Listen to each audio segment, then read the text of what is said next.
She shouldn't be here. The words hissed through the sanctuary like a slap. Loud enough for everyone in the church to hear, yet sharp enough to feel like it had been whispered directly into my ear. I didn't turn around. I didn't need to. That voice belonged to Marcus, Elias's older brother. Predictable, rigid, furious.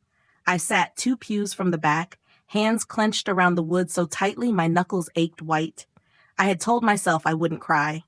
I had told myself I'd just sit, pay my respects, and leave quietly before anyone noticed. But I should have known better. Nothing about Elias ever ended quietly. She broke him. You all know it. There it was, the verdict. No jury, no defense, just one angry voice and a room full of grief looking for somewhere to land its blame. The whispers spread like fire on dry pine. My chest burned. My palms turned slick. I stared at the hymn book in front of me, but the letters blurred. I didn't dare blink. Then came another voice, female, ice over glass. She's not family. She doesn't belong here. I recognized it instantly. Tessa, his wife, or widow now. She stepped into the aisle, eyes locked on mine, like I was some ghost that refused to die. We should throw her out. Gasps fluttered. Someone muttered, not now, not here. But no one moved. No one defended me. And then the final blow. Denise, his mother. From the front pew, slow and deliberate, she rose. A black hat veiled her eyes, but her voice cut clean. She's the reason he died. I couldn't breathe. I had never been directly blamed before. Not like this. Not by her. The entire church fell silent. Even the soft crying I'd heard behind me vanished. Just the creaking wood beneath me, the dull roar in my ears, and the weight of every eye drilling through me like nails through my skin. I stood. I don't remember making the choice. My body just knew I had to get out. I couldn't sit there, drowning in their grief and judgment, carrying guilt I wasn't even sure was mine. I took one step toward the aisle. Wait. The voice came from the front. Calm, steady, impossible to ignore. Father Anselmo. He stepped forward, hand raised, eyes sweeping across the room like a lighthouse in a storm. He cleared his throat slowly and spoke again. Elias left a letter. The air tightened. I froze. He wrote it before he passed. It's addressed to one person. He asked that it be read today. I didn't move. I couldn't. But my name was already forming on his lips. It's for Rhea Monroe. A heartbeat. Then 1,000 more. Every neck in the room twisted. Every gaze slammed into me. The same people who whispered about me, who blamed me, who wanted me gone, now watched in disbelief. The priest held a thin envelope in his hand, white against the black of his robes. He looked at me and only me. He asked that you read it, in your own voice. Here. My knees nearly gave. My name on that envelope, written in Elias's unmistakable scrawl. Slanted R loopy H. Like muscle memory, like grief resurrected. I stepped forward, not because I wanted to, but because I had to. Because whatever was inside that envelope might be the only thing that could shift the crushing weight pressing down on my name. And as I reached for the letter, my fingertips barely brushing the paper, a thought hit me like a scream inside my skull. What the hell did Elias want to say? He begged me to stay, then called me poison as I walked out the door. That was the last time I saw Elias. Not the last time I thought about him. Not the last time I dreamed about his hands in mine, his voice low against my ear, but the last time I saw him. The last time his words reached me like daggers instead of lullabies. It wasn't a breakup. It was a fire, a detonation. Love didn't die quietly between us. It screamed, clawed, and burned down every soft thing we'd ever built. I told him I couldn't keep saving someone who didn't want to be saved. He told me I never loved him in the first place. He was unraveling. The man I fell in love with, charming, thoughtful, a little wild but always warm, had started to slip beneath the surface months before. Anxiety became rage. Confessions became accusations. Silence filled the spaces where jokes used to live. And still, I stayed. I stayed through hospital visits and sleeping on the floor of his apartment, through nights he sobbed into my collarbone and mornings he refused to look me in the eye. I cooked. I called his mother. I read the books the therapist recommended, even when he refused to go back after 3 sessions. But I wasn't enough. One night, after he threw a glass against the wall for no reason, I packed what little I had left, a single shoebox of photos, an old hoodie, a note he wrote me during our first Christmas, and I left. I didn't slam the door. I didn't leave a note. I thought if I stayed any longer, I would drown with him. 3 months later, he married Tessa. I found out through Instagram. Someone tagged me in a photo. Him in a suit, her in a satin dress, smiling in front of a white archway dusted with pink roses. My stomach turned to ice. I stared at the screen for so long it went dark. They looked happy. No one tells you how grief can follow a breakup like a shadow. No one prepares you for the sting of being replaced, not just in someone's life, but in their narrative. I had vanished, scrubbed clean from his story, and I never reached out. Not when mutual friends tried to send me updates. Not when I saw his face on a hospital fundraiser flyer a year later. Not even when Naomi, my sister, said she ran into him at a grocery store and he looked different. I let him go, but the day of the funeral, every cold stare in that church told me that he hadn't let me go, at least not in the way he told others. Because somehow, I wasn't just an ex. I was the villain, the ghost still haunting his memory. Their glares weren't grief. They were judgment. I wasn't there to mourn in their eyes. I was there to trespass. No one asked what really happened between us. No one wanted to know. Because believing I destroyed him was easier than facing the cracks that already lived inside him long before I ever arrived. And yet, there I stood, in a dress I almost didn't wear, with knees barely holding me up, facing a letter that might either damn me or redeem me. I hadn't even opened it yet. But I already felt the weight of Elias's voice, reaching across the silence, about to speak the words I'd both craved and feared for 13 long months. He left her something? Tessa's voice sliced through the stillness like a snapped violin string. Bitter, disbelieving, her eyes, red-rimmed and wide, flicked from me to Father Anselmo and back again. She clutched a crumpled tissue in one hand like it was the only thing keeping her grounded. The envelope sat in the priest's palm, white and almost glowing against the black of his robes. He hadn't moved since he said my name. Rhea Monroe. He spoke it slowly, clearly, like he was daring anyone to argue. But of course, someone did. Marcus stood, the rigid tension in his shoulders breaking into motion. "This is inappropriate," he said, voice loud enough for the church to echo. "This is his funeral. She shouldn't even be here. And now this?" Denise, still in the front pew, hands locked together like a prayer she didn't believe in, didn't rise, but her chin lifted. Her eyes met the priest's with cold certainty. "He never told us he left anything," she said. Not for her. I wanted to vanish, crawl under the pew, run out the doors, disappear through the stained glass and into the rain. But I couldn't move, because the priest didn't flinch, didn't waver. "He gave it to me personally," Father Anselmo said, voice calm but filled with something that left no room for negotiation. "This is his last request, his only request for today." Silence spread again, this time thicker, heavier, like dust unsettled. No one dared to interrupt. He stepped down from the altar and walked slowly toward me, each step a thunderclap in my chest.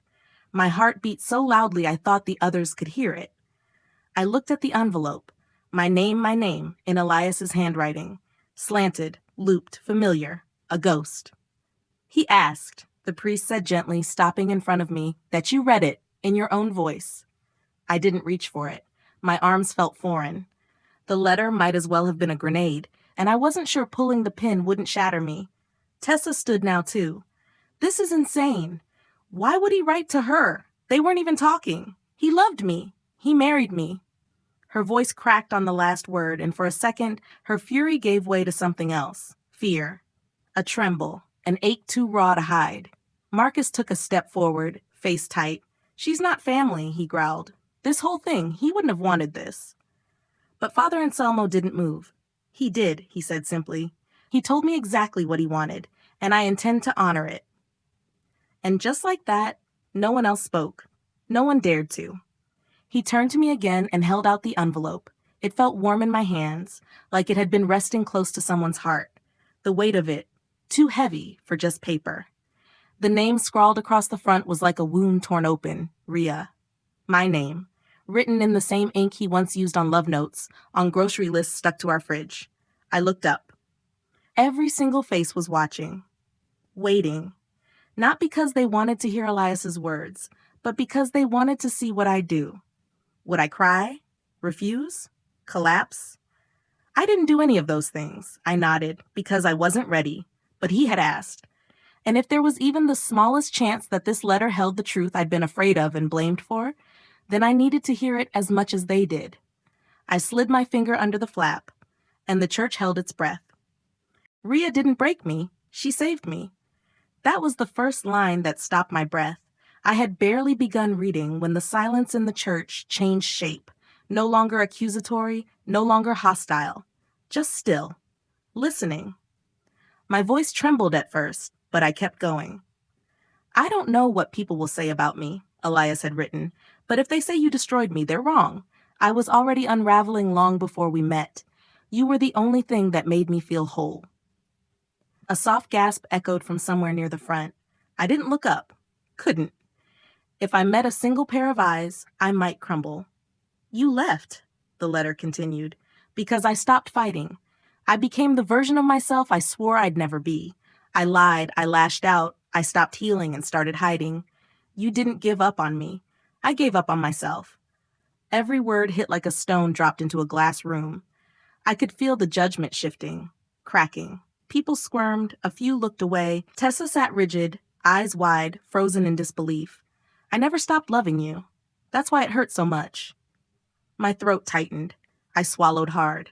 There was no room for air in my lungs, just the weight of every syllable Elias had left behind. I married Tessa, he wrote, because I thought if I created something new, I could erase the pain of losing what we had. But all I did was build a wall, and no matter how high I built it, you were still on the other side. Tears gathered, but I didn't wipe them away. I let them sit there, shimmering on the edge of everything. There's so much I never said to you, Rhea. I made you feel small. I made you carry my storms. I expected you to fix what I refused to face. I looked down at the paper. My hands shook. I pressed my fingers to the corner to keep it from fluttering like panic. But you were never the problem, Elias wrote. I was. My chest cracked. Something inside me folded in on itself and then opened like a fist, unclenching after a year of holding nothing but blame. I didn't write this to make you feel guilty. I wrote it to give you back your truth. And there it was, the sentence I hadn't known I needed. You didn't abandon me. You gave me every chance. You showed me more love than I ever deserved. I destroyed it, and you walked away to save yourself. That wasn't weakness, that was strength. A shift rippled through the room. I could feel it. Shoulders lowered, breaths returned, and for the first time since I stepped through the doors of that church, no one looked at me like I didn't belong. I told my family you left me, Elias admitted. I let them believe it was your fault. I didn't correct them because it was easier to be pitied than to take responsibility. I let the lie grow until even I believed it. That line broke something open. Marcus lowered his head. Denise gripped the edge of the pew like she needed to hold on to something that wouldn't leave her. I don't know what happens after this, the letter went on. Maybe nothing. Maybe everything. But I need them to know. Rhea didn't break me. She saved me, as long as she could, and then she saved herself. My hands were trembling now. My voice had gone steady, but my heart was screaming. I'm sorry, and I love you. The last line was a whisper, a promise, far too late. I closed the letter, and that was when the sob broke the silence. Not mine, not Tessa's, someone else, someone who realized for the first time how wrong they had been. I told them it was your fault because it was easier than telling the truth. That sentence didn't just echo in the church, it shattered it. I watched it land, watched it tear through their certainty like lightning through stained glass. Marcus dropped his gaze. His jaw clenched, but his posture changed, not angry, ashamed. His hands, once fists, now hung limp at his sides like they no longer knew what to hold on to. Denise didn't cry. She didn't scream. But her fingers curled around the pew so tightly, her knuckles turned bloodless. The judgment she'd worn like armor cracked, just enough to reveal a flicker of something human underneath. And still, no one spoke. Because what do you say when the lie you clung to has a name, a voice, a heartbeat that never stopped? I wasn't reading a letter anymore. I was dragging their guilt into the light. Every sentence Elias wrote peeled back years of whispered blame, of backhanded condolences that always ended with, after what she did to him. I could feel their defenses tremble. Every breath I took was one they had to question. They wanted a villain. But what happens when the villain holds the truth? The paper in my hands trembled as I neared the end. The words were blurred now, not from tears, but from the weight of what they meant. I hope one day someone tells you that you were never the bad guy, that surviving someone's pain doesn't make you cruel, it makes you brave. I looked up, they looked back, and for the first time since I entered that building, no one looked through me. No one flinched or turned away. They just watched, like they didn't know who I was anymore. Maybe they never did. Tessa didn't cry. She didn't scream. She sat perfectly still, mascara smeared, mouth slightly open. If I had to name the look on her face, it wouldn't be rage. It wouldn't even be grief. It was recognition. Some part of her had always known. The silence that followed the final line of the letter wasn't heavy. It was hollow, a quiet kind of reckoning. Father Anselmo didn't speak. He didn't reach for the letter or guide me back to my seat. He just stood beside me, like a witness, like a shield. And I realized then, this wasn't a funeral anymore. This was a courtroom without a gavel. No one had stood up for me in over a year. No one had asked me what happened. They just believed the version that hurt the least. But now their silence wasn't cruel. It was terrified. Because if Elias had lied about me, what else had he lied about? I sat down slowly, the letter still warm in my hands. People shifted. Shoulders sank. Eyes darted between one another like they were trying to decide who would speak first, who would apologize, if anyone would at all. But no one did. Not yet. And maybe that's the worst part of surviving. Knowing the truth doesn't always come with justice. Sometimes it just sits beside you, quiet and unfinished. And somewhere deep in that silence, I wondered, would any of them find the courage to say, I was wrong? Or would they all stay quiet, hoping the truth would bury itself along with him? I hope something beautiful grows out of the mess I leave behind. That line haunted me for days after the funeral. I didn't remember Elias saying it until I found it again, scribbled in the corner of an old postcard we'd bought at a gas station near the lake. The card was still tucked inside the shoebox I kept buried in the back of my closet, next to the hoodie that still smelled like cedar and soap, and a photo of us on that cabin porch, drenched in October sunlight. A week later, I drove north. The road to the lake hadn't changed, still lined with tall pines that leaned over the gravel like they were whispering secrets, still quiet in that eerie, comforting way that made you forget the world existed beyond the next curve. I parked at the trailhead just before sunset. The sky was a watercolor of pink and amber, and the wind carried that familiar scent of damp leaves and burnt wood. In my pocket, I carried the letter. In my other hand, a small paper bag filled with wildflower seeds. I didn't come here to cry. I'd done enough of that. I came because something inside me refused to let Elias's story end at a coffin. His words had cracked open a truth too long buried, and I needed to plant something in its place. The trail was shorter than I remembered, or maybe grief shortened time the way it stretched silence. When I reached the overlook behind the cabin, the rock where we once sat, drinking cheap wine and naming stars, was still there, still smooth and warm from the sun. I knelt. The dirt was soft, still damp from last night's rain. I tore open the bag and let the seeds fall through my fingers like sand, messy, scattered, imperfect. Just like us. Just like the truth. He once told me wildflowers are stubborn. They'll grow where nothing else dares to. They don't need permission, he said. They just take up space. I whispered a quiet thank you. Not for the pain, not even for the love, but for the honesty, raw, flawed, late. I pressed my palm to the earth. There were no vows, no rituals, just the sound of wind, the ache in my ribs, and the letter folded close to my chest like armor that didn't protect but reminded. This wasn't a grave. It was a reckoning. Not of love lost, but of a name returned. For a year, I had carried their blame, their silence, their story of who I was. But now, with dirt under my nails and the sky growing darker, I let all of it sink with the seeds. I didn't need to prove I was innocent anymore. I just needed to grow something from the wreckage. As I stood to leave, a voice echoed in my mind. His voice, calm and wistful. Let something beautiful grow after I'm gone. And just before I turned back down the trail, I saw something move in the distance. A figure. Watching. Not Elias. Not a ghost, but someone I never expected to follow me here. I used to replay that night on a loop. The night I left. What if I'd stayed a little longer?